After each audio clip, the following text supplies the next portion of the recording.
Welcome to the Armchair Constituents, the weekly podcast about news topics. While we're not experts or academics, we do like to speak our voice freely. And keep in mind that as the facts change, so can our opinions. We are now about to present the main attraction of our world-famous show.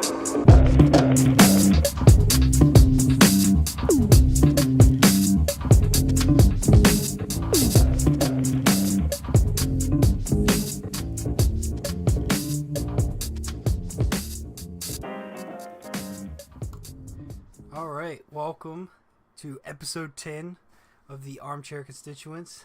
Double digits, we made it. You're fucking excited about that. We'll go right into updates with the UK elections. Theresa May won, sort of. It's a hung parliament for the first time in a century. Is it a century since it's happened? Yeah, I mean that's what I read. Yeah. I think what was it that the Conservatives lost 12 seats and Labour gained 31. Some of the folks from the Scottish some people that normally vote Scottish National Party ended up voting for Labour, and the Democratic Union Party, the far right party, they're looking at forming a coalition with the Conservatives, so they might be able to do something potentially, probably not. Yeah, I mean. I don't really know what it's gonna mean, but I just, like, they both sides are supporting Brexit, correct? The only thing I really got from it was this means when May goes into the Brexit negotiations with the EU, trade negotiations with the EU, she has a weaker hand. Yeah, I mean, not only did she not address the issues within the Conservative Party itself on whether or not to let immediately or negotiate and do it slowly with time, but now she has even less of a foothold in her own country. I mean, I think that's probably, in the immediate with regards to Brexit, that's probably the biggest thing. I know that some of the hard left element, like Mélenchon in France, he wanted to pull out of the EU. I don't know. I haven't heard Corbyn say anything to that effect, that he wants to, withdraw from the EU or make it easy as possible or whatever. But he does. I'm pretty sure it's like, for the most part, they both want the same thing in that regard. That just sounds awful. Then it's very interesting how he went this is her fault in the first place. She didn't have to call this election. She did it to try to show some, it was a power play. And it backfired in her face. And now she's more than likely going to be the shortest tenured prime minister in the history. So. Oh yeah, here's an article from Politico. Jeremy Corbyn's back at Brexit vindicated in electoral gains. Right. He's not super vocal about it, but I kind of gathered that over time. But yeah, I don't know if it's just that all old Englishmen look a little bit like Michael Caine, but he looks a little bit like Michael Caine. For sure it's racist, but we're just going to move on. Yeah, I'm an Anglophobe, so it is what it is. Yeah, the only other thing that I read this week today about the UK was that I know it had called for a report to be released. Apparently, David Cameron had initiated some report about material assistance that the United Kingdom provided, probably to Saudi Arabia, I think it was, that ended up in the hands of ISIS. And Corbyn was, I think that's one of the reasons that he had called for May to resign. And, May might potentially not release the contents of that report that Cameron had started. So, that seems to be interesting. But, across the board, Labour, they didn't win proper, but they sure gained a lot of seats. And there's a hung parliament, so great. UK.exe has broken. Yeah, it's that. I don't know. Yeah, this is one of those things I heard it and it was like, oh, she won, and then I had to keep reading. I was like, what the fuck's going on here? This is not. It's.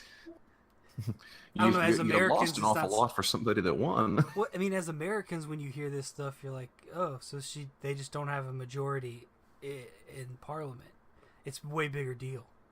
I'm just Yeah. showing my ignorance here, but Oh yeah, no. I mean, I'm the exact same way. I know they have proportional representation, and I learned approximately 3 to 7 minutes ago that the leading party in uh, in the House of Commons or in Parliament is going to dictate who the Prime Minister is, which is interesting in and of itself. So I think we have some studying up to do on UK politics. yeah, I don't know if I really want to do that. I mean, I need to, but God, it's so boring. So complicated. I just learned how U.S. politics work like 3 years ago. Yeah, I'm still working on that one, and I use too many U's, labor, favorite, flavor, color. It's Wait, the does flavor accent. already have a U in it? I don't know. Anyway, that's Whatever. enough of that. Let's go to Yeah. Turkey. You go ahead Yeah. and take this one.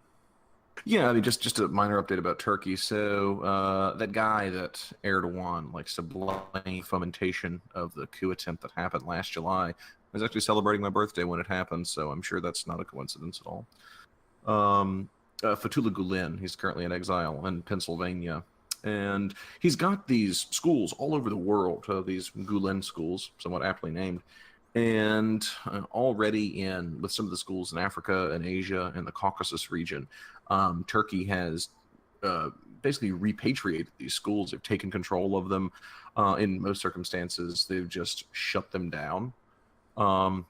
This is happening with one in Afghanistan right now. It's apparently one of the best schools in the country. I mean, for both boys and girls, it's a private school. They've got about 8,000 students.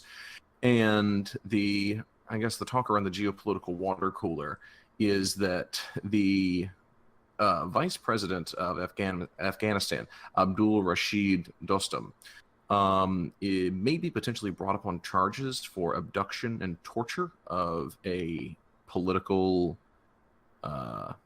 opponent, shall we say, and sort of the quid pro quo of Turkey being allowed to repatriate these Gulen schools, take control of them, and shut them down if they want, was that the VP of Afghanistan might be able to face exile in Turkey instead of standing trial in Afghanistan should something come of those potential charges against him. So small, interesting thing. I mean, it doesn't really do too much for the broader geopolitical scene at the moment, but it's certainly interesting.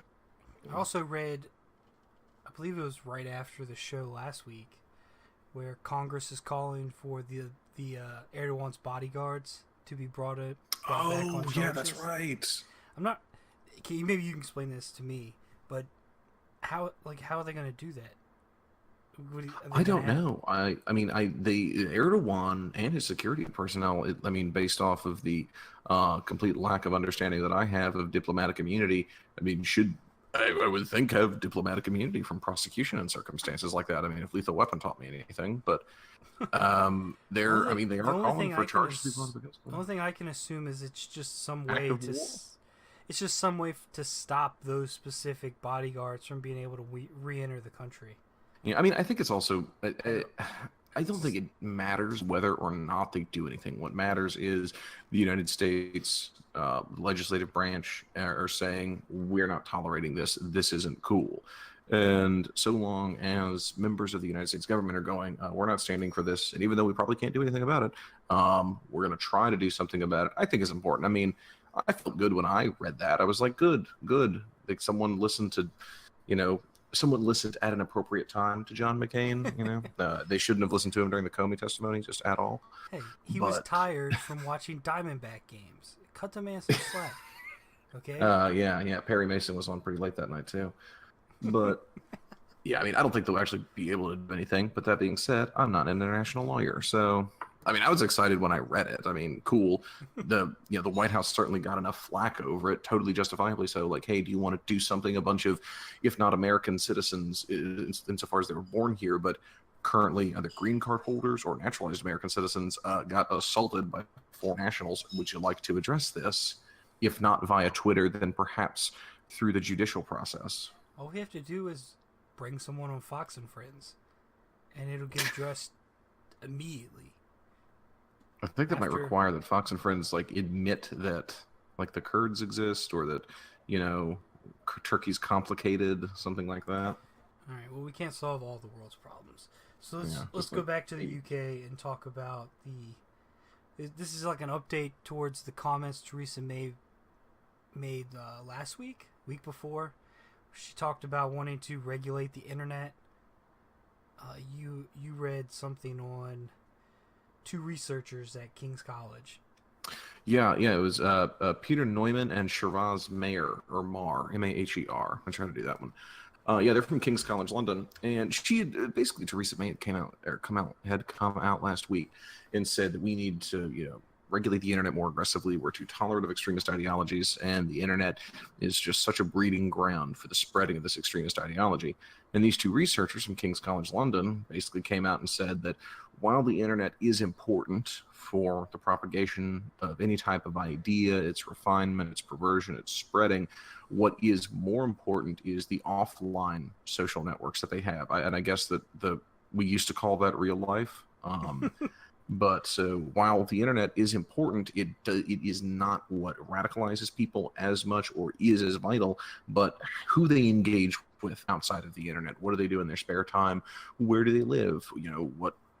What activities do they do? What books do they read? Who are they hanging out with? Stuff like that. So I actually thought that was pretty interesting because I guess, like most people that are not terrorism experts in the world, that most of it was online. And it was actually really interesting to hear that, this isn't quite so simple as, you just get a random Facebook message from some dude who's like, hey, you seem like you could be radicalized. Do you want to go, join ISIS or something? It's actually a slightly more subtle process of people Well, yeah, that's what I was talking about last week, where this is something you can regulate by tracking people online. It's just not going to work.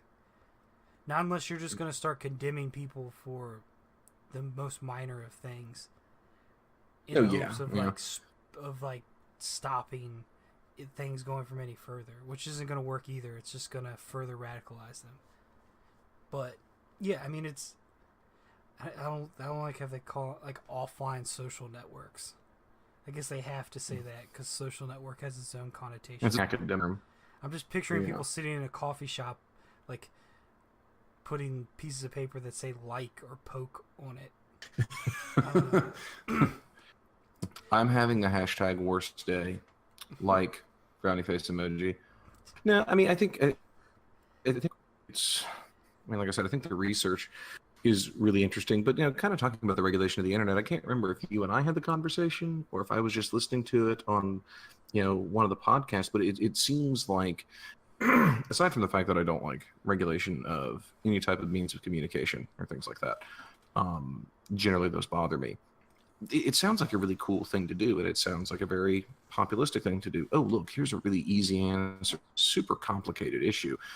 How do you logistically do something like that? How do you have, messages sent via Twitter or something on Facebook or a website? How do you, have the contents of it, sorted by whatever algorithm, either removed in time or then, sent to someone directly? I mean, how many keywords do you have to have? What type of keywords would you have? Things like that. It seems like a pipe dream that is actually not useful at all in trying to combat terrorism. It's one of those things that they do that now, but people hear that stuff and they just assume, well, why didn't like it comes out every time there is some sort of attack. Well, if they knew this stuff about the person, I mean, I've been guilty of it. If they knew this stuff about the person, why didn't they stop him? It's just they do. They're just drowning in information. Yeah. Well, that plus the fact that a lot of times, like, they're not discussing plans of attacks. They're not having online meetings. That kind of stuff isn't there. It's mostly just, most of the stuff they know is just associates or offhand comments or stuff like that. It's not stuff that they can go and arrest somebody for. It's one of those things, like, I believe we've talked about it before, but, like, police are there to solve crimes. They're not there to just outright stop a crime. Yeah. A lot of times, a crime has to be committed before the cop can really do a whole lot. And I mean, the police can't engage in anything preventative, really. Yeah, we're talking about, like, counterintelligence and shit like that. We're not talking about police directly, but I guess we are. when we're talking about, like, well, if the police or the government knew this, why didn't they just arrest them? Well, because then you're living in a completely different society. And once they can just start arresting people for anything they deem inappropriate, then it gets really dangerous. Yeah. But now that we went in a different direction than I was expecting to go. So let's go back and let's go to we have more stuff with the Russia probes and the staff shakeups happening. We had Sarah, what was it? Sarah Huckabee Sanders, correct? Is that her name? Yeah. Had her this week, which I saw the name and didn't realize it was Mike Huckabee's daughter. Part of me kind of assumed it was his wife. It's such a perfect name for a representation of two people that probably could not disagree more.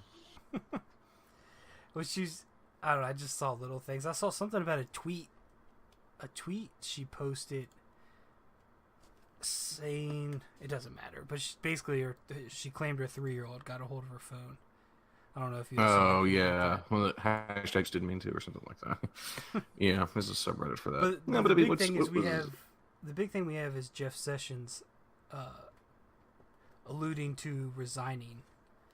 I guess over Trump, pressures with Trump not being happy with his performance. His recusal, yeah, and neither Spicer or Ms. Huckabee Sanders are willing to. Apparently, they were both asked, like, "Hey, the president's like still cool with Sessions, right? Everything's fine," and they're like, "I don't want to get into that." Yeah, well, why would they? True. Yeah, but I mean, also, go ahead an article this week on Reince Priebus, and I mean, I knew that he didn't exactly get along with many of the elements of the White House, but apparently the president isn't just in blatant, open talks with advisors and advisory firms on who's going to replace him. But the problem is they just can't get anyone to take the job because nobody wants it. Right. Well, from what I've read, and this isn't even like new information, where he's asking, similar to what he did with Comey, he's asking for loyalty pledges to take the job.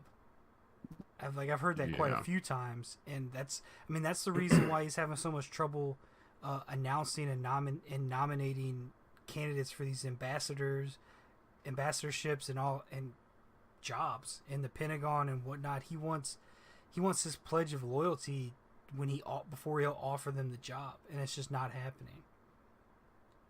I mean, he's one of those things where you don't really think a lot of the first time you read it, because it just sounds like another ridiculous thing Trump's doing. But then you hear more stuff about the fact that this is like the slowest process of nomination in decades.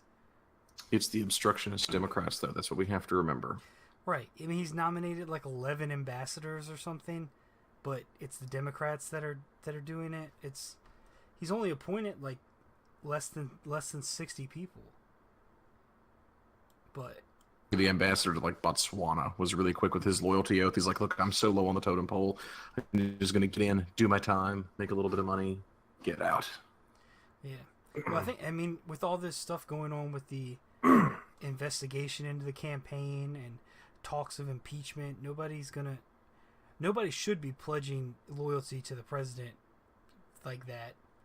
But the fact that he can't get anybody to take a job because he's just trying to be ridiculous with this, like, he wants to be like the Czar of America. The Czar of America. Well, I mean, didn't he also have problems? I mean, just finding attorneys, wasn't it like 3 top law firms in the United States all agreed that they were not going to represent?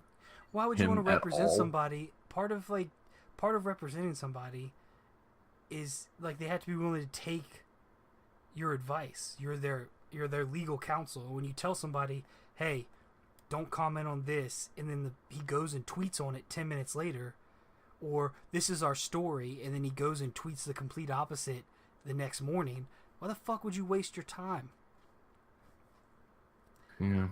But I'm sure they get paid really well to do it. I mean, it's all kinds of stuff like that. Like, it's been pointed out, and I'm going all over the place right now, but he's the only foreign leaders he's really got along with are these like kings and dictators. You notice that? Oh yeah. He doesn't get along with democratically elected officials that can't give him what he wants because they have to answer to the people, but he gets along with these kings and dictators that can just agree to whatever he asks them right there because they have complete control. It's not... He shouldn't be president. Comforting. He shouldn't be president. It should have never happened. This is the darkest timeline. But yeah. I'm just Actually, personally, I think the next timeline, and I am firmly convinced that Mike Pence will be president. I think that will be a slightly darker timeline. Honestly, I think Mike Pence is much.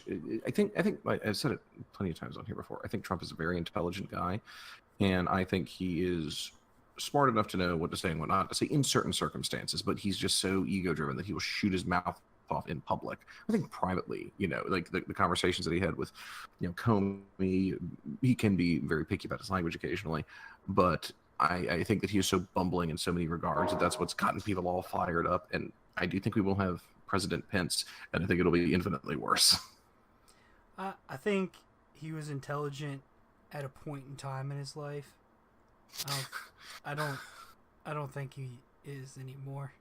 I can't say somebody's intelligent but they do the stuff he does. Somebody that's shrewd and manipulative, he just shoots his mouth off. Like, you don't do stuff like that. Yeah. So I can't. A lot of people want to give him more credit than I think he's due. Like, he got the presidency, but I don't know. That's a whole different thing. Yeah, fair point. You may as well just stick with Trump because we're gonna jump to a foreign country and then come back to the FBI thing. We may as well just stick with him here. Well, I mean, we're gonna get into the Comey stuff, but I don't really see where he's going. Oh, I meant Ray. Sorry. Yeah. We're gonna get in that too. We can go into that right now. Trump appointed or nominated. He didn't appoint. He nominated the new head of the FBI, former Assistant Attorney General under George W. Bush, Christopher Wray, who was also, I'll do his full resume. He's also the lawyer that represented Chris Christie in the case over the George Washington Bridge closure, where they were closing exits or toll lanes to certain districts in New Jersey because they didn't support Chris Christie or some shit like that. Yeah, I think there was a mayor who was the mayor of New York said that he wouldn't endorse Christie during his bid for re-election as governor of New Jersey. So apparently his staffers that took the fall in this, we'll just call it that, said there were emails, and the big thing was he said, okay, let's make them hurt. So they were shutting down lanes on the George Washington Bridge, causing wicked traffic congestion. That was, the people were mostly just blaming on New York because it was hard getting into New York with the lane closures that they were doing on their side. So yeah, that was his big claim to fame, is he got the former governor of, is he still governor of New Jersey? I think. Hell if I know. Anyway, he got Chris Christie off for that. I know literally nothing about this man otherwise, so I'll just have to wait for the Guardian to write something about it. Yeah, he's been the governor since 2010, so he's still the governor. But yeah, I got a friend. That's basically what I got it from him too. I went to look into him. I'm sure there's far more educated people that know more, but I couldn't really see anything of interest to really go in. Like I said, he's only been nominated. At the rate that he's nominating people, I would assume that they'd probably have to confirm him. Otherwise, who knows when the next time they'll have another head of the FBI. I mean, it'll be interesting to see what he does. Like I said, I don't really have any background on this guy. It seems like, it's just like when he picked Mike Pence. It's just like, okay, here's someone that like 4 people know who this is. Let's just go with him. Seems pretty non-controversial. All right, so let's go into. We have 2 stories, 2 updates. They're not really updates because we haven't really talked about them before, but it's the attack on the Iranian parliament. Let's do that. Let's go into that one first. Basically, ISIS has claimed responsibility for this attack on the parliament and a mausoleum. Yeah, to Ayatollah Khomeini. All right. He was the original Ayatollah that Sadegh Khobizadeh and Abul Hassan Bani Sadr helped bring into power in 1979. There's super interesting history on the 79 Iranian Revolution and how it wasn't designed to be what it ended up being. There's a great book called The Incident that goes into huge detail. I gained a little bit of respect for Jimmy Carter, but yeah, it's that guy, the first Ayatollah there. Yes, the responsibility for it. The only thing that I can think of in reference to it is that just Iran, with regards to Hezbollah and some of the Shia militias, has been very active in Syria, in Iraq, with regards to fighting ISIS. And I mean, we'll kind of on the relation when we get to our first topic. I mean, it seems interesting. I think I think this is the first terrorist attack that's hit Tehran in a while, isn't it? They're normally pretty, iron fisty. Nah. I mean, as far as I know, I can't recall what the last terrorist attack was. I'm not gonna look it up. Let's this next one. There's something from the New York Times came up that said Iranian Kurds are implicated in the terrorist attack. So, who knows? And basically, I've just done some stuff from the Hill and some stuff that was from. It looks like some lawmakers are saying, "Well, my enemy is my friend, so it's not that bad." We don't like Iran and we don't like ISIS, but ISIS did something bad in Iran, so could be worse. All right, well let's go. God, we have so many updates. Let's go to Iraq, where the government is suspected of executing suspected terrorists. They basically found. I don't even call it a mass grave. It was just. Just some bodies. Yeah, it was just by the road. Yeah, just 15 bound bodies. I believe when I heard about it, the way I heard it, it was almost like they just stumbled upon this group. It was just like it wasn't even like a planned situation. But I don't think we know that much, just the specifics. But you were telling me beforehand this is kind of par for the course now, that the Iraqi government is just kind of has a list of suspected terrorists that they almost like it's basically a hit list. Yeah, I mean, I'm not sure if I would personally say it's a hit list, but they are apparently pretty willy-nilly with how they deal with these people. God willing, more we'll talk about executing people, but they aren't particularly scrupulous in how they handle the people on these lists. So there was a great there's a really interesting write-up on it that was done partly through Reuters that I read on IraqNews.com. And one of the people that they were able to identify was someone who had no interest in joining ISIS at all. He lived in his little town that ISIS came in and took over, and ended up like we've talked about before about the economics of terrorism. He was running out of money, and so he and his brother joined ISIS. Anyway, he got his name on this list. His family hasn't seen him in probably a year or so, and they found him dead. And obviously, it's really easy for us to sit here in the States and go, "Oh my God, how atrocious is that?" When you're not actually dealing with the fact that, ISIS controls Mosul and Raqqa, and they just hit Kirkuk really hard. So, it's interesting, to say the very least. I'm sure some human rights developments will come of it potentially in the future. Oh, yeah. I understand. Yeah, people want to look at it.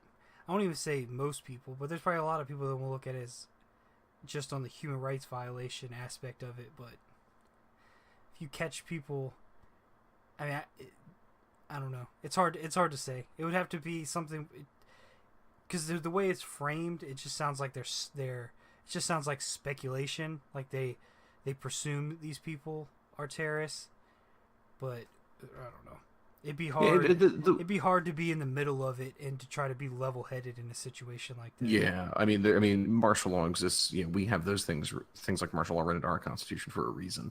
I'm not saying that establishing lists of potential terror suspects that the government then goes out and executes is totally rational. I mean, we don't even know the full story behind everything, except for that this guy ended up joining ISIS. He was a member of ISIS. He did fight in Mosul, and that he was the only person that was identified in the story. Was summarily executed by the side of the road. So it's interesting to say the least, because I have a bad vocabulary. Interesting is apparently the only word I know. Well, that was almost the name of the podcast, so True. As much as possible. Let's move to something a little less interesting, which is yet another missile test from North Korea. This seems to be almost like a weekly thing, and by almost, I know. It's basically They got a bunch of them out this week too. I mean, this week was 4 surface-to-ship missiles. Basically, just a show of force to naval forces. Show of force to naval forces. In basically, I don't know. It's just more dick wagging from the fat toddler in North Korea.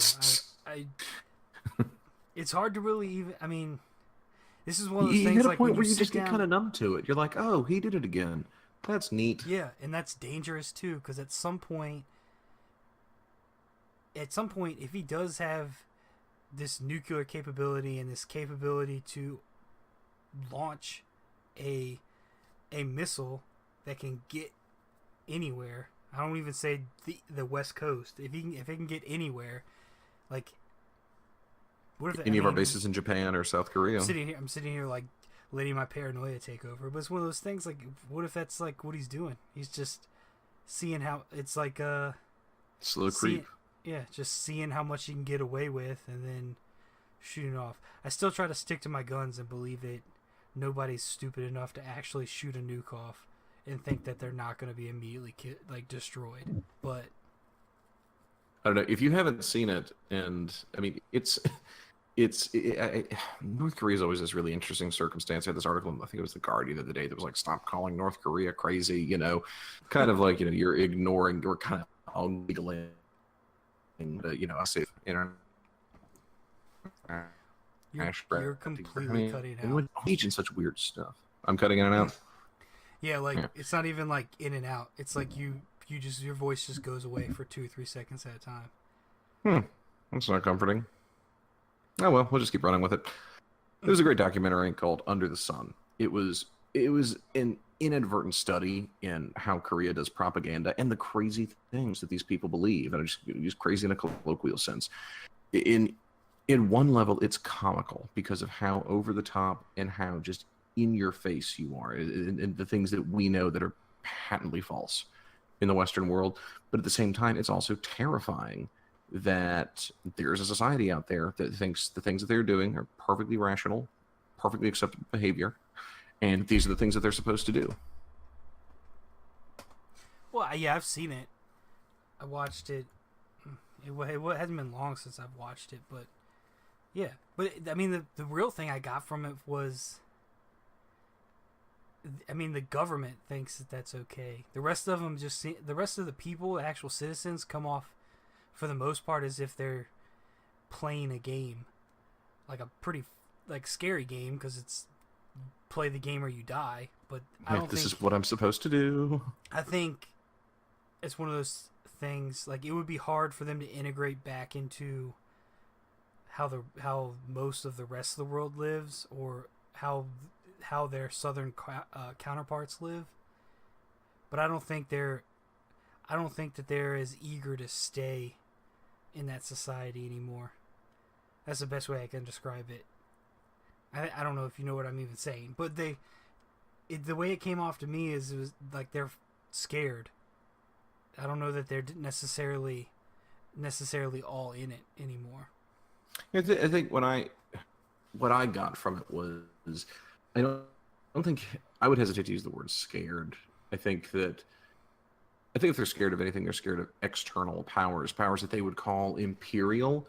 But I think there's just this almost palpable tension that sits over top of everything. There's like this awareness of you are so aware of yourself and your body and everything that you do, and you are also at the same time so aware of everything that everyone else is doing, that it seems tense constantly. I mean, it was interesting differences between children that were interviewed that literally acted in the documentary because the North Korean government wrote the damn thing, or tried to, I should say, versus the adults. It's interesting, just sort of the universal quality that childhood has, and just there's 3-year-olds just being 3-year-olds, just laughing and smiling and goofing off and running around and stuff, and it's where this degree of self-consciousness comes in as people get older and they become more cognizant of what's going on. There seemed to be absolutely zero joy in the lives of adults, and it seemed like there was no concept of relaxation at all. Well, yeah.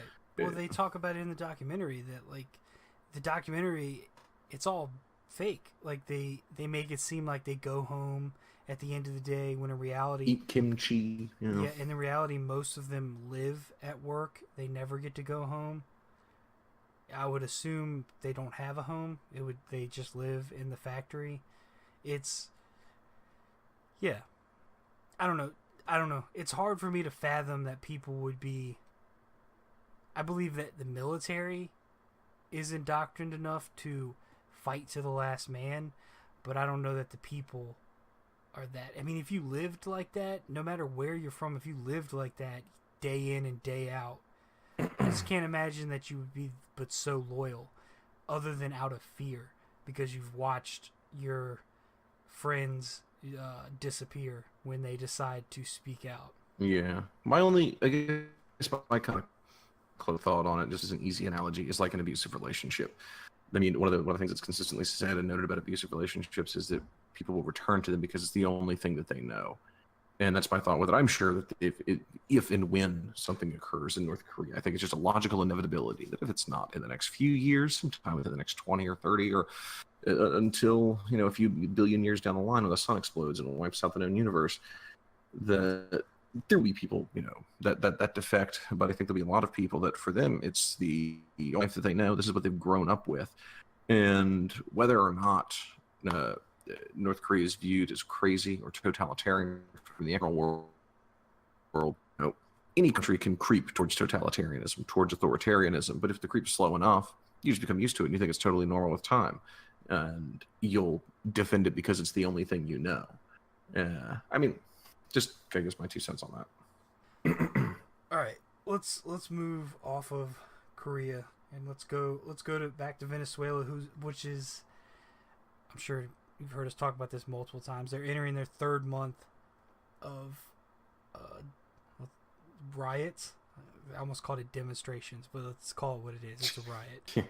Yeah. It's at this point, I've read the article in the Guardian this week, actually today, talking about code reds that they have now. Basically, the National Guard is attacking medical facilities with tear gas.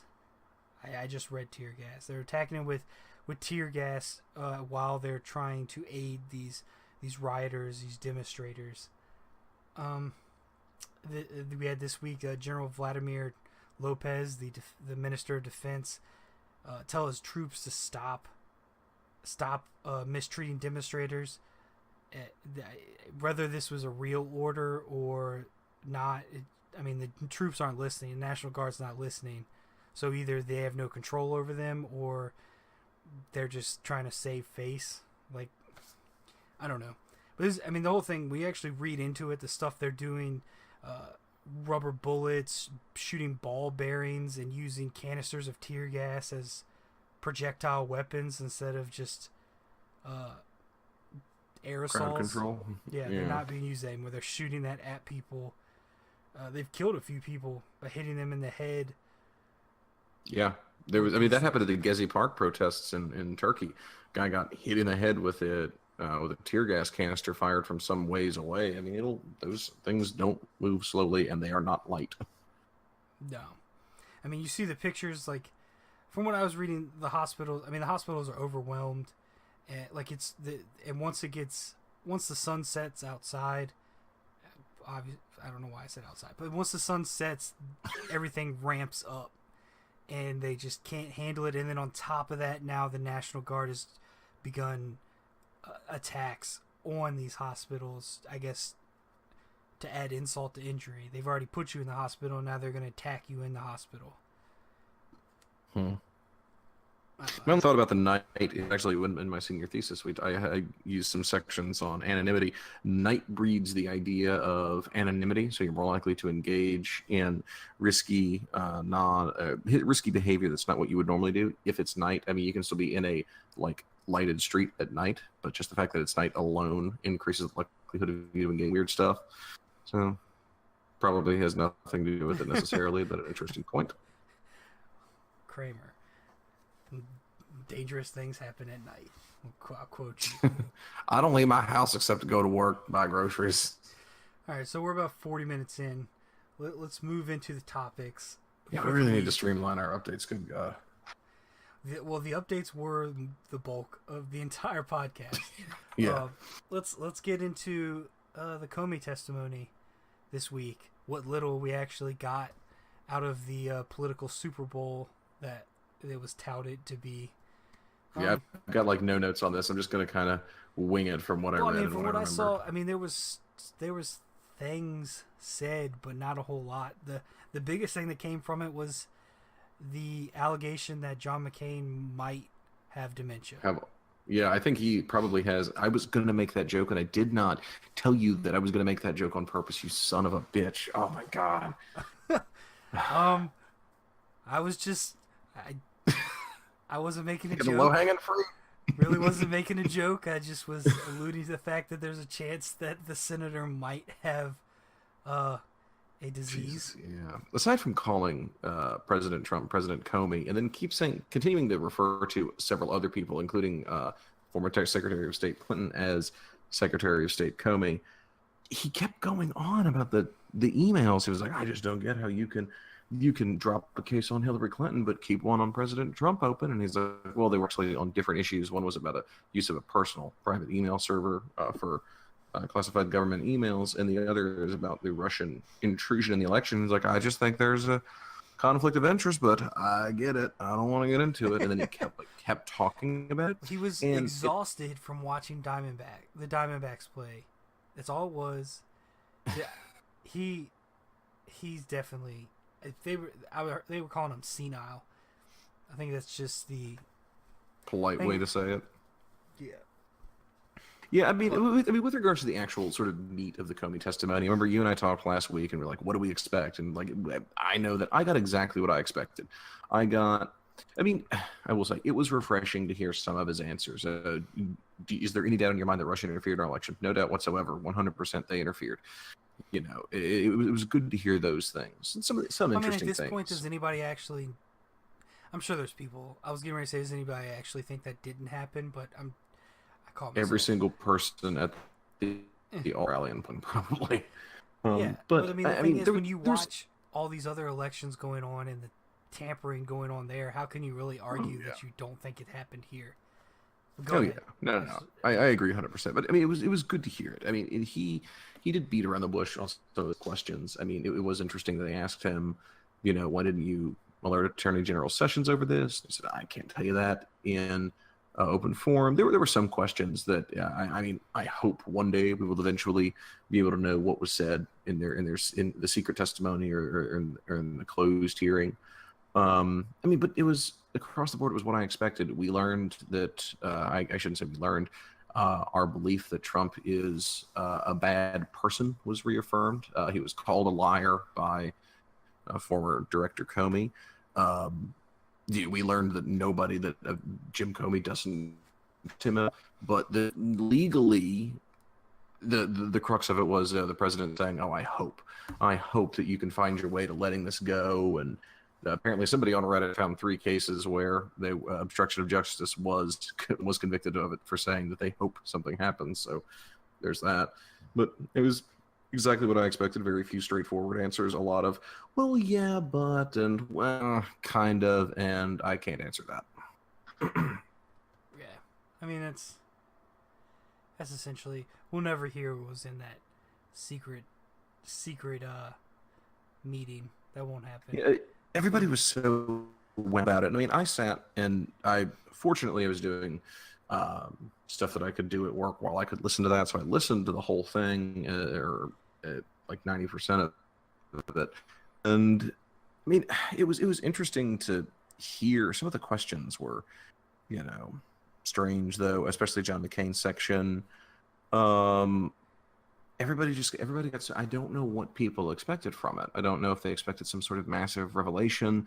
I mean, so far, I think with this entire Russia thing, the consistent pattern that we have seen is a lot of circumstantial evidence, or just a sort of general uneasiness we feel about the president, mounting expectations over some type of testimony, a really run-of-the-mill testimony that doesn't provide us anything, or we don't get as much information as we want, more circumstantial evidence building than a really mediocre testimony, or not as much evidence as we want. It's just this process over and over and over again. I mean, at least Trump, Comey came out and said, hey, look, if there's tapes, go ahead and release them. I got a clean conscience, release them. Like, that's really cool. And when Trump, which we will address Trump's press conference with the Romanian president again in This Week in Trump, but he was asked by reporters during this little press conference he gave about the tapes, and he said, you'll find out very soon whether or not he does have tapes, which seems like such a childish thing to do. Do you have tapes? Oh, you'll find out soon. Like, just, dude, say yes or no. I bet he doesn't, which is really frustrating because now I'm a little bit excited that he might. I think he does. Because just for the simple fact that I take them on their word that he has former employees that have talked about how he reported. Oh, that's true. That is right. I mean, that's all based on the premise that they're telling the truth, and they could very well be lying. But I think he does, and I think he already fucked up by letting everybody know about it. But yeah, it is childish. But we have a child president that's trapped in a 70-year-old man's body. It's just how it works. That's the worst circumstance too. But if it were the other way around, at least it'd be a little bit fun. Yeah, everything I looked in with the testimony. I mean, there's a lot of stuff you can allude to or insinuate from it, but it's all just grasping for straws. There just wasn't anything there, which is kind of what we expected. It's more things. We didn't really expect there to be some revelation that was going to lead directly to an impeachment. Everything he said was essentially known. It was just a lot of confirmation with a few new details. Yeah. That's about it. I think I had a conversation about sort of this broadly and abstractly, this whole topic with a buddy of mine the other day. And I think this testimony is so what sort of the left and the group, the people like Maxine Waters that just want to impeach Trump are interested in. And I think this fed their fire, but shouldn't have. I mean, we learned more things about the president. The president is an unethical human being by any modern measure that we have. He's a bad person. He wants loyalty from people. He accused Jim Comey of purging himself. And apparently Eric Trump gave an interview on Fox that said that some of the subtext was, well, no, he actually did ask for a loyalty. That's really neither here nor there. What's really frustrating for me about the whole testimony, aside from the fact that it's just the entire interpretation of events. Donald Trump going, I'm 100% vindicated. Jim Comey is a leaker. He's a bad guy. He's a liar. And it's the left going, oh, well, look at all these bad things that we have. And I'm like, but objectively, well, yeah, he's a corrupt idiot. No one is disagreeing with that, really. And there's nothing actionable that we have seen at this time at all. And I think one of my concerns is like Al Green. Al Green came out and was like, oh, we need to start impeachment proceedings. And you're like, you're a moron if you think that's a good idea. If you're so focused on getting the president impeached that you don't want to go through the processes that we have laid out in the Constitution, the rule of law that keeps our democracy intact, I find it really concerning, I guess I should say, that there's a lot of elements on the left, I should say the hard left, not like, your moderate liberals and such, that just want to impeach. It's all they want, any excuse to get rid of them. And you're like, I understand. I've got the same sympathy to a degree. I want to get rid of him.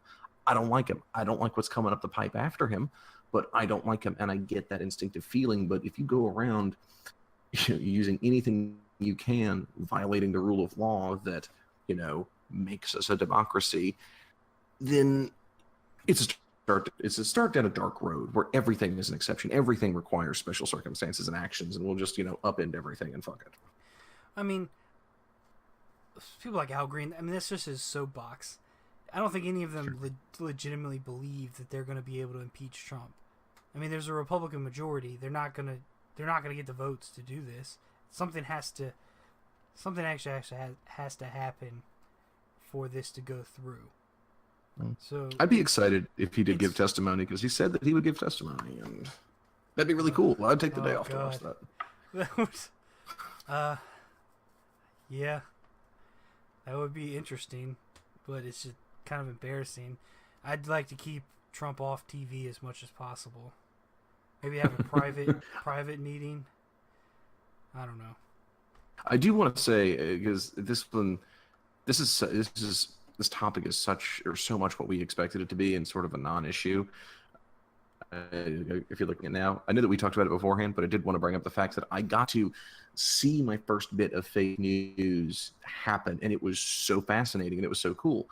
For those that didn't watch the Comey testimony, or for those that did and just want to relive this moment, Comey was talking about when Acting Attorney General Sally Yates was in a meeting with him, and they were talking about whether or not to come out and say that there was an investigation into Russia's involvement in the election.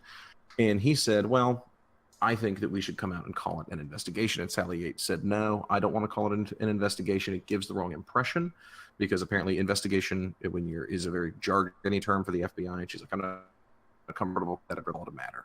So he relays this story to people. And some conservative blogger, I can't remember the dude's name. It was Mike something, but it wasn't Mike Cernovich. He's like some YouTuber blogger or something, picks it up, isolates the part where he says, oh, yes, the attorney general told me to not call it an investigation, but call it a matter. And then says that they were talking about Loretta Lynch, when Loretta Lynch was investigating Hillary Clinton for her email server, and for when she had that meeting on the plane with Bill Clinton, and just said it was actually about that, when they weren't talking about that at all. Which it's fascinating just watching it go from the thing that I know they were talking about, Sally Yates, to some guy just blatantly lying and going, they were talking about Loretta Lynch. That's actually what they were talking about. Gotta get those clicks. Yeah, seriously. 10 ways Loretta Lynch. Anyway, I just wanted to get that one out. It was really exciting for me. It's like the first time you see the Aurora Borealis. I knew the first time. Have you seen it once? Yeah, I've seen it on the internet. It's exciting. All right, Jesus Christ. Anyways, but yeah, this was one of those stories I expected to not be that big of a deal, because this really isn't. You wanted it to be a really big deal, and they made it out to be a really big deal. It was slightly more entertaining than when MSNBC, well, it was Maddow, got a hold of Trump's tax returns. Oh, yes. In my hand is a document. Yeah, that document is... Yeah. God, I hate Rachel Maddow so much. She's got a face that just bothers me. And she's just so smug constantly. She's like, if you take all the parts of Anderson Cooper I don't like and just kind of put them in a person with like this arrogance that like Bill O'Reilly and Tucker Carlson have, and just kind of throw them in a person, I think that would probably be Rachel Maddow. Well, I didn't realize we're trying to get that right-wing listenership up, so I didn't know. My mother-in-law just started listening, and she's a moderate level, so we got to get the right-wingers up now. So yeah, Rachel Maddow sucks. Name dropping. Let's yeah, go to my mother-in-law. Yeah. Let's go to guitar and get off of the Comey testimony. I don't know how many times I can say that nothing interesting happened. Guitar. This is pretty intricate. This is like your wheelhouse too. But basically, I'll just call them the Gulf states. They all cut ties with Qatar because they're supporting Iranian-backed terrorism. As if any of these states have nothing to do with terrorism, but absolutely not. Yeah, so Bahrain, Saudi Arabia, the United Arab Emirates, Egypt, Yemen, Libya, and Maldives, which I didn't know was included in the group, and I didn't read it until I saw that one on, like, Al Jazeera was the only one that included it, and I was like, wow, you are pretty far down that totem pole. But yeah, they all severed ties with Qatar, or Qatar, how you pronounce it. I say Qatar, whatever. And Saudi Arabia closed its land border with it, which is kind of big. Qatar is pretty wealthy, very energy rich. It's got a lot of super wealthy people in it, but it's really reliant on Saudi Arabia for food and stuff. And like their economy shrank. Not even really reliant. They're completely reliant. They're a desert. They can't get food. We grew sand. Yeah. But like even initially their economy shrank by like more than 7% and had this big contraction. But yeah, everyone's like, in a statement that was released by the Saudis or something like that, they said, oh, well, these people are supporting ISIS and they're supporting Al Qaeda and they're supporting Hezbollah. And I'm like, you are supporting 2 of the 3 of those same things because they're Sunni groups. The only difference between you and Qatar is that Qatar is the Sweden of the international terrorism funding. They'll fund anybody. They don't give a crap who's in their country, just so long as they have wealthy people in their country. And so they give Hezbollah money, and they're a little bit closer than you would like to Iran. And like that's your justification, because they're funding a different group. Now, there has been some reporting that says the Russians could be involved in this, which I swear, like the first time I said the words Russian involvement, I was like, man, that's not like a crazy person. But now I'm like, yeah, it seems about par for the course. But yeah, so apparently the guy that's in charge of Qatar, Emir Sheikh Tamim Hamad Al Thani, glad I got that one, allegedly praised Iran, like, hey, Iran's doing a great thing. They criticized Saudi Arabia a little bit, and they said their relationship with Israel was good. Now, apparently, this dude may not have ever actually said that, but it's kind of been de facto Qatari policy that they're closer with Iran than Saudi Arabia. And had hacked into some government computers in Qatar. And, I mean, this puts U.S. in a really uncomfortable position because we got a military base in Qatar that's got like 11,000 people there. And I mean, we're also buddy-buddy with Saudi Arabia. Does it put us in an uncomfortable position? Because Trump immediately started tweeting about how this was a good thing, and it's how they're going to stop terrorism, right? Oh, Jesus Christ. I listened. He gave, again, at the press conference with the Romanian president, he gave, the speech that he gave was like, it was really great to have the president of Romania here. He's a really cool dude. You know who's not cool? ISIS. ISIS isn't cool. And then the rest of the speech was about how great it was that the Gulf states isolated Qatar, and how he had personally basically brought that about with his trip overseas, and how historic it was. So historic that nothing had ever happened like it before, and probably nothing will ever again. I'm not exaggerating. He said that. And well, how does it feel to have a president that's basically doing what we do, which is read and regurgitate information we read online? That's all a he's fair basically point. doing. I have more in common with that man than I thought. I'm gonna go sit and think about this in a closet somewhere. No, I mean it's ridiculous. Like, yeah, I get it. The Qatar funds terrorism. I mean, Bin Laden in 1993 claimed that money coming out of Qatar was his biggest source. They ran safe houses for al-Zarqawi. They were the go-between for AQI and their donors. They gave $400 million to Hamas in 2014. But I don't.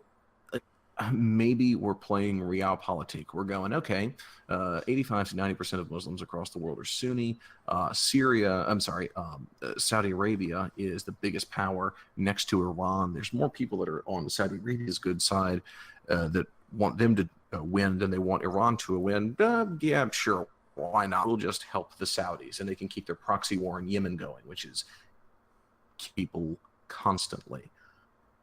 Our justification is ridiculous, and it's like no effort anymore is going into these justifications. Like, I could understand if it weren't widely known by anyone with access to the internet that Saudi Arabia funds terrorism more than any other single nation on the face of the earth. But it is. And I feel like there's no effort anymore to at least pretend to go strategy. If we don't like it, we know they do it. Best play of our hands right now. I'd go, I at least respect you for your honesty. But you're trying to hold this mighty ideal of, no, fucking Trump harped on this so much during his speech with the Romanian president about how we've got to defunding. I swear to God, he sounded like he was talking about Obamacare. Just the way he said defund over and over again. You got to defund terrorism, defund it and let it die. And I'm like, great, Qatar is a good place to start with regards to who gives money to crazy people that like to blow themselves up and destabilize regions. But the bigger one that we just sold a whole bunch of stuff to, it's called Saudi Arabia. Well, we didn't. He didn't. All that whole $100 billion or whatever the hell. What was the deal they signed? 110 billion.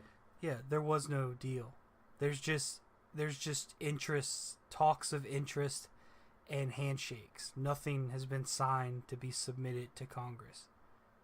So none of that stuff actually happened. It's just a bunch of bullshit for him to say he signed a deal. That was even controlling for that. I had a rough week. I didn't read as much news as I should have.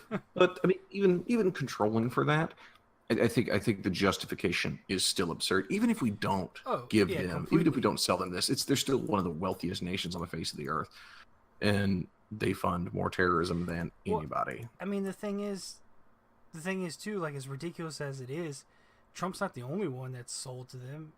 Oh God, no! This was all planned under Obama. Right. So it's just a continuation of the norm. But it's easier to beat up on Trump because he's kind of a buffoon. Right. But you can't I'm not gonna beat up on somebody unless it's due. He says stupid shit. But we built all these. America built all these terrorist groups in one way or another.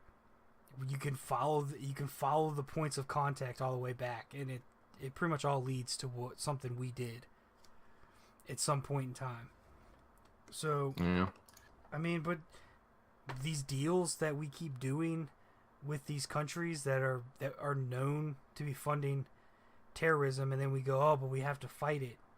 I don't know. I don't want to get too conspiracy theory, so I'm just gonna let it go. Because I don't need that. But this is the start of, like, when someone says I'm not racist, but, and you're like, shh, just stop. not gonna keep going down this rabbit hole. But military industrial complex. Yeah, that's where I was gonna go next. But it's yeah. I don't even think that's really a conspiracy as much as it's just too complicated to get into. Yeah. Anyway, let's talk about Reality Winner. I don't want to talk about her. At least her middle name is normal. Her middle name is Lee. Reality Lee Winner. Yeah, Reality Lee Winner. That's not normal. Reality Lee. There's nothing normal about this person. Okay, so it's like a person trying to pronounce realistically, and they don't know how to do it yet because they've never heard the word, and they're like, Reality Lee. So we're gonna talk about her. She somehow had top secret clearance. In Georgia.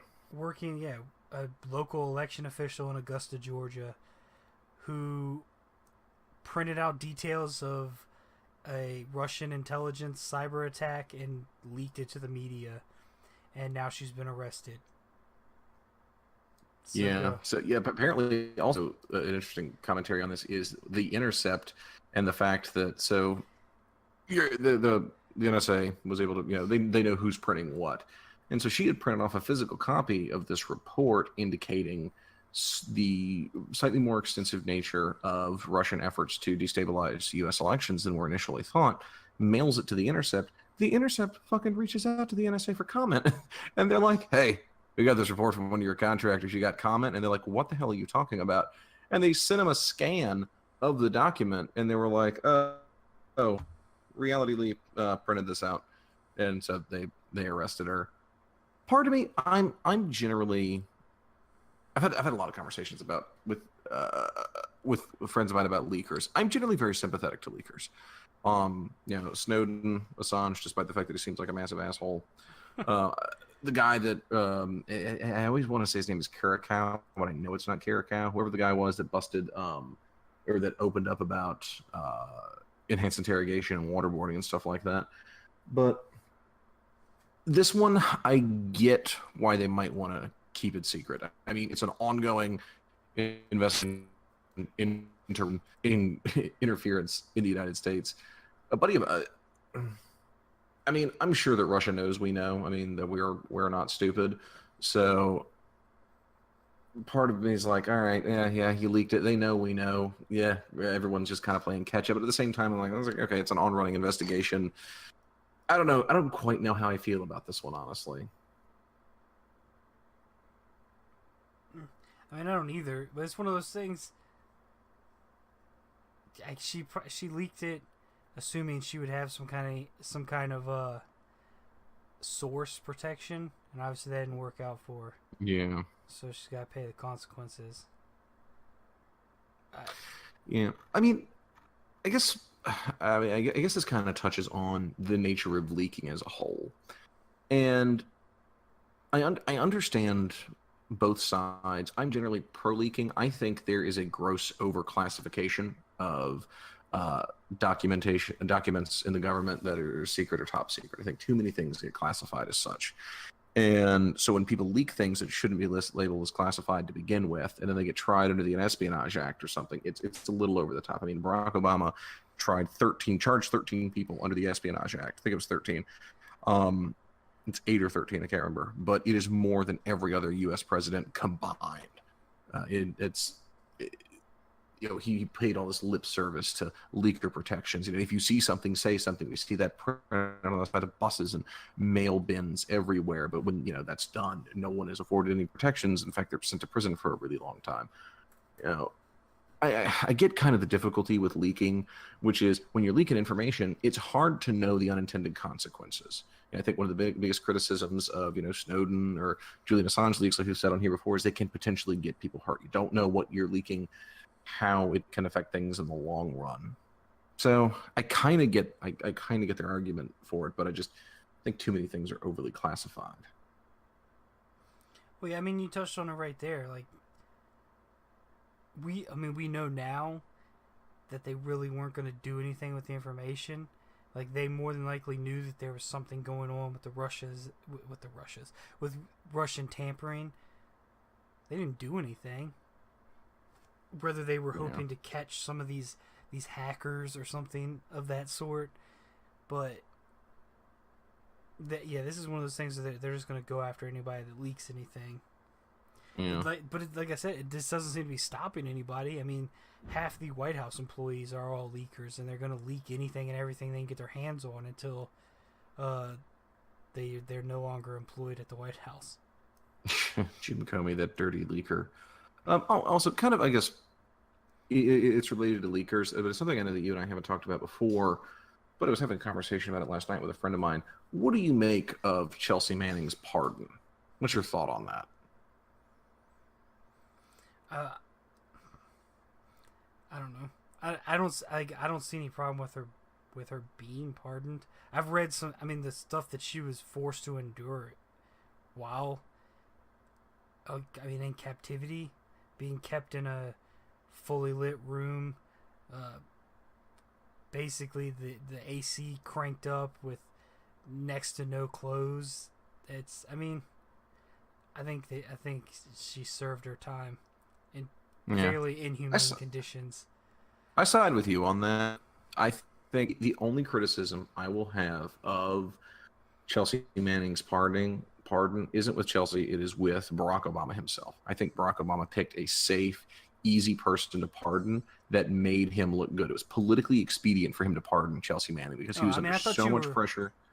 Yeah, I thought you were more or less asking if I thought it was okay that she was pardoned. Oh, no. I mean, it was kind of that, but it was also just sort of, what do you think of it as a whole? I think on the whole, I think the pardon was the right thing to do. Like, fuck, like, she should have been pardoned well beforehand. He saved that as like a last card. It was a completely. Yeah, I got to save my political career. I want to look good. I want to be like Jimmy Carter and Bill Clinton, Yeah. be a popular Democrat when I'm out. Yeah, I mean that was why he did it. I mean, Yeah. Obama looks. He's gonna look good. Oh yeah. No matter what, because the guy that followed him is Donald Trump, and Donald Trump's going to make it easier for presidents for the next decade or longer. Just the ridiculous shit he's doing on a daily basis. So he didn't have to do that. But Chelsea Manning should have been pardoned a long time ago, and it was essentially held off for political gain. Yeah. So yeah. More reasons I'm just not a big fan of President Obama.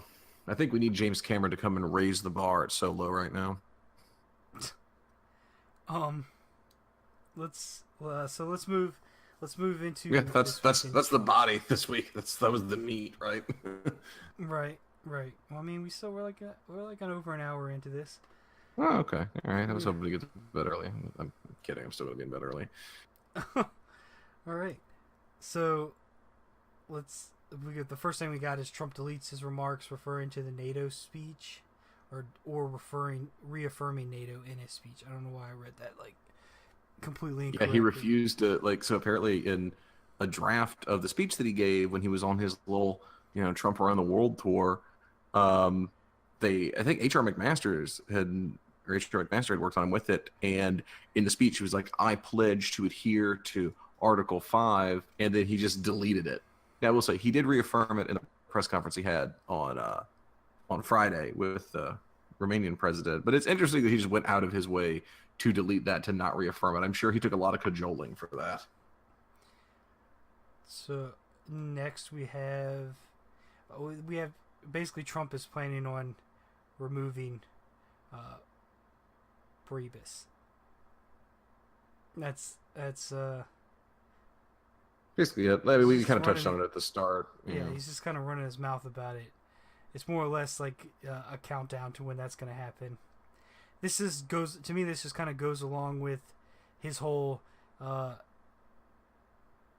strategy. Like, keep all of his employees scared. They have no idea when they're going to get fired. Just ridiculous, childish bullshit. Hey, you always know where you stand with the man. If he's looking at firing you, he's already in open negotiations with somebody else to replace you, and you probably helped organize those negotiations yourself. Yeah, unless you look at his nomination rate, then maybe he doesn't necessarily. Anyway, so Kellyanne Conway's husband got in a Twitter war with Trump. If you call a Twitter war one tweet and then a 4-part series of apologies afterwards. Anyways, that was one of those things. You read the headline and then you read the tweets and you're like, oh, who gives a fuck? I know. I was all excited to hear about Kellyanne Conway's impending divorce after this, but yeah, Trump didn't even respond. I don't believe. God, I imagine tweeting something like that and then tweeting a series of apologies. It's like akin to standing in a crowded room. He tweeted a 4-part series of apologies. Each one was numbered, and none of like sentences just bled into the next. I'm going Twitter now to find this. I don't even know why he numbered them, because he didn't finish a thought. It would just roll right into the next. Then we have the series of tweets and nonsense about Trump. With Trump. Yeah, about the travel ban. Yeah, I know we got a bunch of us here that we. Well, he's gonna bring back the travel ban, even though it's supposed to be in court. Yeah, I don't understand. What's so ridiculous is that he undermined, like, one of his own big points was like, oh, this was never about religion, it never was, and then in a tweet goes, the DOJ never should have accepted the watered down politically correct one. He was like, it needs to be the same order, and I'm like, you just admitted that this one while you said they watered down a politically correct version, you said it was still the same order at heart. So you just admitted that it was the thing that you're saying it's not, which was about religion. Oh my God. Right. Well, let's continue down the Twitter rabbit hole. This one. Yeah, the mayor of London was on. I think he just made the remarks to reporters, basically telling the people of London to not be alarmed at the increased police presence. They were there to ensure their safety. Yada yada yada. It wasn't that big. It was a very standard remark, just letting the people know that the extra police aren't there for any reason other than safety.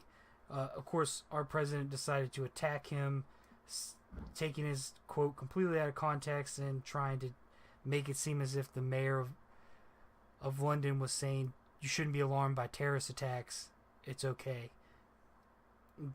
Just like a fucking idiot. And then at the same time, his invitation to visit the UK by Theresa May has been postponed. We're gonna put a pin in that. Yeah. Come back to it a little later. Well, she offered that invitation without even. Apparently, they have to do some kind of approval. I don't know. I don't really know how that works because she offered the invitation it was from the Queen. I don't understand that, but okay. But yeah, so they put a pin in it, and he's not going. At least not anytime soon. He doesn't want to go when he's not going to be welcomed by the people. And what I'd like to add there is I don't think there's going to be a time when you're going to be welcomed by the people. Yeah, that's like canceling his speech in. It's like canceling his speech in Israel for fear of being heckled. Jesus Christ, you're the president. Like he did that. Oh yeah, no, yeah. It's like it's got to go when everybody's a little friendlier. Have you tried being a little more likable? Let's just start with the easy one. Next we have James Clapper's comments saying that Watergate pales in comparison to the Russia probe. I don't really know what to make of this. I'm not really sure. Yeah, I think it's interesting. I will say I think my favorite thing about the Russia probe is that because people are making such direct comparisons to Watergate, I don't think anyone's called it Russia Gate yet, because I hate when people tag gate at the end of things. But I mean, I think it's somewhat. That just adds credence to it. The fact that they're going to give it its own category. Oh no, I agree. But I mean, I think that it's the big comparison is that Nixon was caught dead to rights, red-handed. Other colloquialism here, whereas a lot of the information that we have about Trump seems like things are occurring, but they're getting more evidence, and consistently the things that I've seen is that the evidence seems to be mounting in such a way that the information that they have, circumstantial or otherwise, seems to be, wow, that was really kind of slurry, circumstantial or otherwise, seems to be growing to such a degree, and perhaps new information coming out that you're like, this is bigger than Watergate because maybe Trump is caught, red-handed, dead to rights or whatever. And I think it's interesting that more and more former government officials are coming out with access to whatever information they have and going, wow, this is kind of a big thing. So yeah, I think I don't know that he's gonna get caught dead to rights. He'll just end up resigning because he gets sick of it. But yeah, resign and declare victory the whole way out the door. Yep. So we have Eric Trump and his his St. Jude charity, his fundraiser. Basically, has he been caught or is he just being? So this was all a couple of years ago, and for the background on it, Eric Trump has donated a ton of money to St. Jude, and this is really more of a story. Donald kind of being a douchebag, and some questions practices about how the Trumps do fundraisers. So Eric Trump has donated like $500 million over the course of some period of time to St. Jude. And he used his dad's golf course. And the president got super mad about it. And he was like, everybody pays to use my facilities. And they were like, Mr. President, your son is hosting an event for St. Jude to raise money for childhood cancer. And he's like, I don't care. He pays. So Eric Trump ended up paying his dad over $1 million. I think it was like $1.4 million. Some of the money they donated, literally 1/10, maybe 1/10, whatever, of the money has been diverted. I think it's like $500,000 that was supposed to go to St. Jude from these events ended up going to other charities connected to the Trump family. And the only other thing from this is you can view it in two ways. You can look at it as, a patronage relationship formed between these charities and the Trump family, or you can look at it as, stop exaggerating. But a lot of the charities ended up using Trump's facilities and having to pay these exorbitant fees to use their facility to host their own fundraisers. So the Trump family made a bunch of money off of these charities that some money was diverted potentially to, and Donald Trump charged his own son over $1 million to host a charity event for children's cancer. Just another ringing endorsement. Oh, look, yeah, next we have my favorite dumbass government official, Ben Carson. Ben Carson praised... Your favorite turtle turned director of the work of the U.S. Interagency Council of Homelessness. But he's also defending his 15% budget cut that would, in the same time, get rid of the U.S. Interagency Council on Homelessness. So, he's a fucking idiot. That's all I have to say. I hate Ben Carson. That's fine. I mean, I like Unislam as much as the next person. I take the pill instead of listening. It's just hard to find the time and the need to do it. I got nothing. I know I stood up for him last time because I was like, well, I'd like to give it I like to think about his comments in a different way. He's just kind of clumsy, and I'm like, Jesus Christ, look at the bill. He's going out and he's saying things like the government can function as a ladder. He came out and he said we should have a publicly funded daycare for seniors. Go back and jobs. But I think there's a long-term economic benefit for doing something like that. And I'm like, cool. He said some stuff that I like. And he's like, 15% budget cut is fine. And you're like, that's a lot of money. And he's like, yeah, it is. I think we'll be cool, though. Because the division that I really like is getting cut. I just don't know why he's in government. I'm not even sure he is. I think Trump just gave him this job and then makes him travel around so he doesn't have to look at him. Like, I could understand putting Ben Carson in charge of, NIH or something like that. Like, hey, I mean, I don't know if the president can appoint whoever's in charge of NIH. Probably not, but whatever. I can understand, like, if there was something like neuroscience-y, like a brain thing that Ben Carson could do, that would be a great spot for him. I don't know if neurosurgery and housing or urban development have anything to do with each other. I feel like we could probably find somebody better for any job that Ben Carson could apply for. So, I don't know. I just hope I don't hear any more comments from him because it ruins my... I don't think that's going to happen. He has just been increasing at an exponential rate the amount of odd things that he says. Yeah. Pretty sure he's just wandering the country drunk, and whoever will interview him, he'll take it. So, that's the only thing I can assume. Like, he's never in... Like, you never hear about him, like... in Washington. He's always just like, oh yeah, he's on this presser in Detroit talking about how much he hates fat old people. You know what? I don't actually think he's in charge of housing and urban development. I think he thinks he is, and that Trump doesn't want to break it to him, so he's just kind of letting him go around, and we're just all in on it. The whole country if he has. Anyway, next topic. Let's get back on Trump, who tweeted. God, every fucking Trump story starts with him tweeting. He tweeted last weekend, promising as president he will do what is necessary to prevent this threat from spreading to our shores. Basically, he vowed to work every single day to protect this country. And then he went golfing for 4 hours with Peyton Manning at his in Virginia. So, oh, that's right. His golf course isn't too far to live, actually. Yeah, no, yeah, but it's. I mean, I'm not proud of that. It's just a fact. Well, yeah, we're just sharing the facts. But yeah, it's just ridiculous. The man. I don't think he understands that we can find out what he's doing. Like we're just supposed to listen to what he says and then just ignore what he does.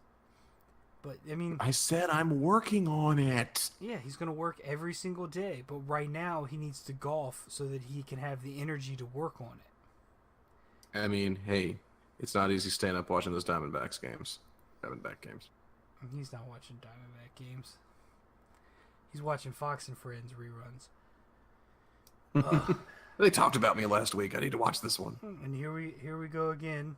Trump tweeted at Fox and Friends over remarks that his nominations are coming too slow, blaming the Democrats for not confirming his nominations, despite still having yet to nominate almost 450 people for these positions that are still vacant. Yeah, the State Department's basically an empty room that Rex Tillerson plays bocce ball in by himself. Well, I mean, the Pentagon, like most of the top positions in the Pentagon don't have people. So, it's the slowest rate in a century. I don't know. The next thing about Trump, though, is not about a tweet. He held a press conference to announce his plan to privatize the nation's air traffic control, and he sat down to sign a bill, but it wasn't a bill, it was a memo, and a decision memo and a letter transmitting legislative principles to Congress on the matter. It's like when he signed the Johnson Amendment, everyone was all excited, like, oh, we're going to do something, and then we actually read the content of it, and we're like, this doesn't actually do anything. Nope. Yeah, it was just like parading a kid out to do something cute in front of cameras. That was about it. I was just excited to talk about something Trump did without having to say he tweeted about it first. I've got one on this one. I have for our 12th topic for this week in Trump. The thing that I like about having a lot of these is that they're really quick. I brought up the press conference that was held on Friday with the Romanian president a bunch because I listened to it on my ride home and found myself screaming at the radio a bunch for two reasons. One, I'll start with NPR. One, that I swear to God, like every 6 minutes, NPR jumps in and it's like, you're listening to a live broadcast from the Rose Garden brought to you by NPR, WMAU Washington. And you're like, I'm trying to listen to it. Shut up. Second point, this was, I think, the most exciting part of it. So, have you ever read the book Night by Elie Wiesel? It's about the Holocaust and stuff. Right. Yeah, so Elie Wiesel was recently given, posthumously, apparently he died some years ago, a rather prestigious award in Romania. It's a really big deal. He's a Romanian-born author. He wrote this book on the Holocaust. Everybody in high school has to read it. Trump pronounced his name Elie Wiesel. That's pretty close. And I know, and at first I heard it, and you ever hear just something so wrong, you're like, maybe that's right. And I had to look it up, and I was like, okay, Google Elie Wiesel, and it brought it up, and I needed to confirm if Elie Wiesel was Romanian born, and I was like, yeah, he was born in Romania. Then, yeah, noted author, Elie Wiesel. So, I'm sorry, Elie Wiesel. So, that was great. Yeah. That was the icing on the cake of that awful, awful press conference. Oh my God! The other thing he did at the press conference. I guess this can be point 13, and we'll have 14 in total. He is. I don't watch his press conferences that much because I already have anger and blood pressure issues. I just don't want any more of them. And he takes a couple questions. Apparently, they do something like a 2x2, where two Romanian journalists would ask a question, and two American, two Romanian, two American. And this one guy from Fox gets up and he asks some questions, and Trump's like, "Hey, how about from one of the fake news places, huh?" And he's like, "John, you used to be nice to me. You were so nice to me. before I was president. Now you work for the fake news, and you're so mean to me. Why are you mean to me?" And I'm like, "Gee, like what the fuck? This is not like an SCA thing where you only have one paper. It's the school paper, and Tara is writing, and she just broke up with you. Like this is the Rose Garden at the White House in front of every major media outlet in the United States, and some media outlets that aren't major that are still allowed there, like InfoWars." So it was just. Why are you so mean to me? You used to be so nice to me, and now you're so mean to me. You are a 70-year-old man that just so happens to be the president of the United States. It just so happens. Oh my god. You fucking loser. Why don't you love me anymore? This is our last topic for the Trump was, this actually happened last week. We had so many little things that happened. I don't think we got to it. Is Trump's giving out his personal cell phone number to people, and he's like, "Hey, call me on this one," like recorded White House line, and like it was like Justin Trudeau, Theresa May, Angela Merkel, and I think Trudeau actually called him on it. I would love to see their text back and forth, but but yeah, he's just trying to like bypass the recorded lines, and I want to have a charitable reading of this and be like, oh, he's trying to be, jovial and thoughtful, and like, yeah, well, if you ever need me, just shoot me a text or whatever. But. Right. Except unless he has a track phone, it's still being recorded. I know he doesn't understand. Got a burner. That. I gotta talk to Merkel. Yeah, unless it's some international track phone where he can make these calls, it's still being recorded. And because these major networks can now sell your information, he's putting the information out there to be bought by anybody with the money to do so. And it's come full circle, back to net neutrality. I think that's it. Yeah, that's all we have for this week. It was a weird week. It wasn't that weird of a week. It was just a fairly boring week. I know. Gotta have just something really exciting. Actually, you know what? I'm actually all set for just even more boring than this. Like, if the biggest controversy that we have can be the fact that, we can't agree on whether it should be 5 or 6 weeks of paid leave for women after they give birth, that would actually be a great problem. I would love to, spend 3 hours arguing about that. Yeah, well, let it go, because it's not what's going to happen. Yeah, probably not. Anyway, subscribe, comment, anywhere you get podcasts, we're available. Armchairconstituents.com. Follow us on Twitter at the AC Podcast. Oh, guess who retweeted one of our tweets and also personally liked one of our tweets? Yeah, I know. We talked about it. Oh, well, I figured I'd bring it up here. So we'll bring it up. Oh, okay. Sorry. Yeah. So anyway, like we reference the Fifth Column a lot on here. We're really big fans of the Fifth Column. We tweeted at them. They retweeted us. Matt Welch liked one of our tweets. That was really exciting because like I've read Matt Welch since I was in like a sophomore in college. So it was really exciting I can't say full circle because full circle would be, him reading me like when his child is in college. That probably won't happen. But it was still pretty neat. Right. He still doesn't know who you are. So probably not. Don't let your head get too big. You gotta bring it down. We could be in an elevator together and he might not even know that I was there. Might not. Probably. I mean, I take up a lot of space and tall. And okay. Fat, but... Anyways, we will see you next week, hopefully with better stories.